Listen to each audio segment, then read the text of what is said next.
Welcome back to my channel. Before we begin, double check and see if you're subscribed, and if you're not subscribed, hit that button for me. It really helps me out. Don't forget to like the video. Let's begin. Sophie, Part 2. It was supposed to be a peaceful walk. Janice squinted into the sea breeze, her walking stick tapping rhythmically on the weather-worn boardwalk. Sophie skipped ahead, barefoot and full of energy, occasionally practicing a few slick nunchuck moves as the waves crashed nearby. "Careful with those, love," Janice called out. "You'll scare the seagulls." Sophie grinned. "They're my audience." Then she stopped. Half buried in the wet sand, something glimmered. Sophie bent down and pulled it out. A silver ring, glinting red in the afternoon sun. "Gran," she called, suddenly uneasy. Janice joined her, frowning. "Oh no, not again." It was the same ring. The same one Janice had flushed away months ago. Before she could react, the gemstone flared, deep, crimson, angry, and the sky tore open above the sea. 1,000 cracks echoed as a massive portal split the clouds like a bleeding wound. Waves churned and surged, and out of the portal came it. A hideous being rose from the water, all wet flesh, too many eyes, and jagged bone protrusions. Its roar sounded like 1,000 people screaming backward.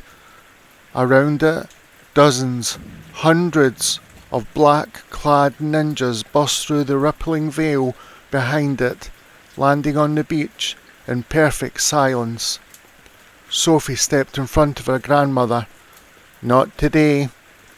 Janice's walking stick started to click, and then with a metallic shift it unfolded and hissed into a sleek, gleaming ninja sword. She twirled it like she'd done it every single day of her life. Sophie spun her nunchucks and smiled. "You've been holding out on me, Gran." "I didn't survive the 1998 Tokyo mission by knitting." "Wait, what?" "No time. Fight now. Story later." The ninjas attacked in waves. Sophie was a whirlwind.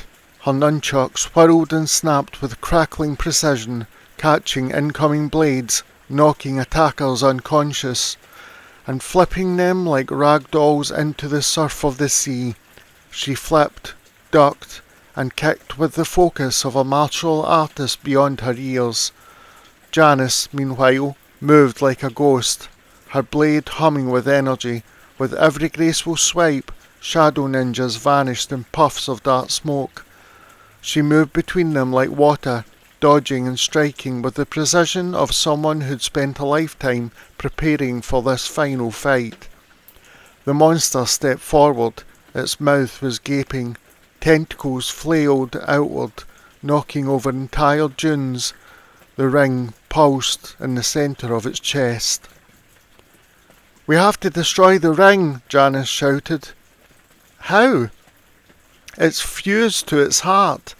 I'm not exactly tall enough to punch it off." "We need to lure it towards the cliff."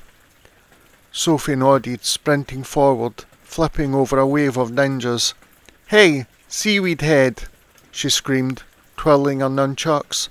"Bet you can't catch me." The beast roared and charged. Sophie darted up the rocky incline, leading it straight toward the cliff overlooking the beach. Janice fought her way through the remaining ninjas, then leapt up from dune to rock, joining Sophie just as the creature lunged upward, screeching and flailing. "Hold it off, I'll deal with the ring," Janice shouted. "I'll do better than hold it," said Sophie. With a powerful spin kick, Sophie knocked one of the creature's tentacles aside. Janice ran straight at it, sword glowing, heart pounding as she reached the creature. She leapt, driving the blade directly into the ring embedded in its chest. The impact exploded with light. A vortex opened above the sea, wild, shrieking, sucking everything towards it. The monster howled, flailing as the portal began pulling it in. The ninjas were lifted off their feet and dragged screaming into the void. Sophie grabbed Janice's hand just as the ground beneath him started to collapse. "Hold on," Sophie cried. The ring shattered with a deafening crack, and the monster was sucked piece by piece into the spiralling rift. And then, silence. The sky cleared, and the beach was still. 1 week later, Janice and Sophie sat outside in the back garden, sipping some lemonade. A radio played soft music in the background, the birds were chirping, and everything was normal. Sophie kicked her feet lazily. "So, Gran, Tokyo 1998? Janice laughed. "I was undercover. Ninja hunters. It was all very hush-hush."